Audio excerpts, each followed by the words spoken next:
नमस्कार, आपल्या चॅनलमध्ये सहर्ष स्वागत आहे आपले।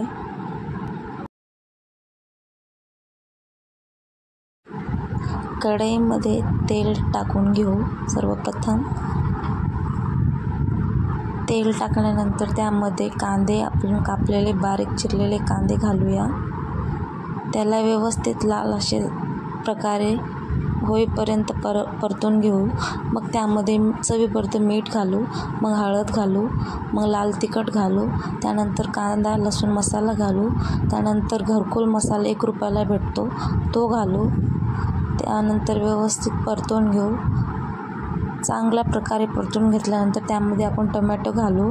टोमॅटोला असं विरघळेपर्यंत त्याला चांगल्या प्रकारे आपण हे करून परतून घेऊ। त्यानंतर कोथिंबीर घालूया। कोथिंबीर घातल्यानंतर अशा प्रकारे अंडे, फेटलेले अंडे 6 अंडे घेतले होते मी, त्यामध्ये फेटलेले अंडे घालत आहे। त्याला व्यवस्थित छान अशा प्रकारे परतून घेत आहे।